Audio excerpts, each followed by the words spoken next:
Astronomers around the world are excited about the new science that will be possible once the James Webb Space Telescope, which is the world's most powerful space telescope, is fully operational. The telescope has unfurled its gear into its final configuration, achieved its final orbit around the Sun, and aligned its mirrors with its primary camera since it launched on December 25, 2021. But there are still some stages to go before it is ready for scientific usages, such as equipment calibration. The James Webb Space Telescope will hunt for the oldest stars in the cosmos, examine tiny galaxies surrounding the Milky Way, and peep inside strange relics of an exploding star during its first year of scientific operations. And liftoff. Decollage, liftoff from a tropical rainforest to the edge of time itself. James Webb begins a voyage back to the birth of the universe. Punching a hole through the cloud. In today's video, we'll discuss NASA's James Webb Space Telescope's newly revealed initial target, Jupiter, which has been kept a secret for several weeks. Without further ado, let's get into it. The gigantic James Webb Space Telescope recently adjusted its mirrors and demonstrated the acuity of its eyes on a dull star. The world science nerds, on the other hand, are still waiting for the first true scientific photographs, subjects of which will be kept hidden until the images are released, which is expected to be in July. Throughout the launch and commissioning campaign, NASA teased those photographs, but project officials have remained tight-lipped about their goals. The science observations will begin as soon as the commissioning phase is completed, which is expected to be this summer. The telescope's great sensitivity and infrared capabilities will allow it to detect extremely distant objects, even fainter than those seen by current space-based observatories like Hubble. It will usher in a new era of astronomical observations with the potential to aid research into issues as diverse as how galaxies develop and whether planets in distant star systems have atmospheres. 13 projects were selected to test the capabilities of this brand new telescope during its first 5 months of operation. And as you might expect, the battle for first dibs on this new tool was tough. The majority of the 13 studies selected will focus on faraway objects such as black holes or distant galaxies. However, one study will focus on Jupiter, which is literally in our cosmic backyard.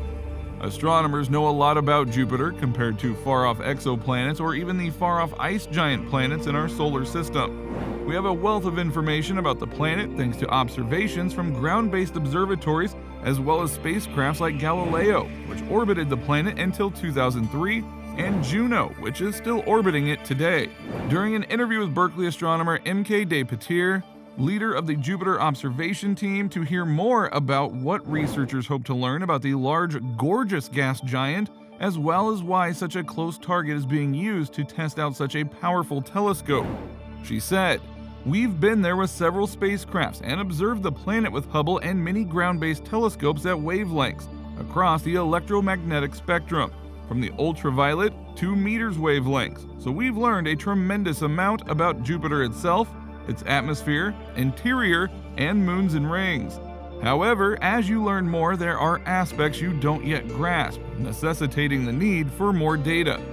De Petir's team will use James Webb's infrared capabilities to learn more about these complex topics.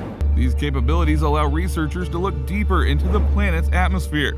These skills allow scientists to investigate the atmosphere in ways that aren't conceivable with visible light. She explained, "In the visible wavelength region, you basically see clouds. Depending on the wavelength, you can explore above or below the clouds using infrared wavelengths. Depending on the opacity of the atmosphere, i.e. how much light is absorbed in a specific wavelength, you can see different heights in the atmosphere at different wavelengths. The mid-infrared wavelengths, which may be observed using Webb's MIRI or mid-infrared instrument, will be especially valuable for this research. At mid-infrared wavelengths, the biggest advantage is that we can observe some of these wavelengths from the ground. But the Earth's atmosphere is so turbulent that we can't calibrate the observations very well with what we obtain on the ground. As a result, there is increased ambiguity in the data, a situation compounded by Earth's background infrared radiation. However, there is no atmosphere and less background radiation to interfere with data collected by a space-based telescope like James Webb, which means the data gathered will be considerably more accurate. Furthermore, due to its position in space, Webb has extraordinary stability, which means it can point at a target without swaying. As a result, it will be able to collect some of the most precise data on Jupiter yet. Despatie noted that while evaluating proposals for how James Webb may be used, the group determining which initiatives to pursue first wanted to see what the astronomy community had to say about what the telescope could do. As a result, they specifically sought out projects that stretch JWST to its boundaries. She explained, "That's exactly what our effort is attempting to do. They'll utilize all 4 of Webb's instruments in various combinations to pick out characteristics like volcanoes, rings, and layers of the planet's atmosphere for various targets in the system." One primary challenge astronomers are bound to face when studying Jupiter's moons or rings with Webb is attempting to take advantage of the planet's light to see these little things in greater detail. This is a difficult task because Jupiter is one of the brightest things in the sky. Therefore, it may seem odd to say that a telescope is overly sensitive. For example, taking a shot in direct sunlight. All of the colors are blown out, making everything appear white and washed out, and it's difficult to notice any detail. The sun's light is simply too strong, resulting in an overexposed photograph. When it comes to astronomical bodies, the same thing occurs. Planets do not produce light on their own and instead reflect light from their stars, hence they do not emit nearly as much light as stars do. Planets are much brighter than stars as a result of this. However, if you're looking at a microscopic detail or fine details like rings, the light from a planet can cause glare in your data. Fortunately, astronomers have a lot of expertise with other technologies, like the Hubble Space Telescope for observing planetary rings. They can see how the scattered light from the planet falls on the rings by looking at them from different angles. The light from the rings can then be eliminated, leaving only the light from the rings. Studying Jupiter with Webb isn't just a method to see what the new telescope can do. Exoplanets, which are planets outside of our solar system, can be better understood by studying planets in our solar system. One of the major goals of exoplanet research nowadays is to go beyond detecting a planet and calculating its size or mass to gain a more full picture of it by determining whether it has an atmosphere.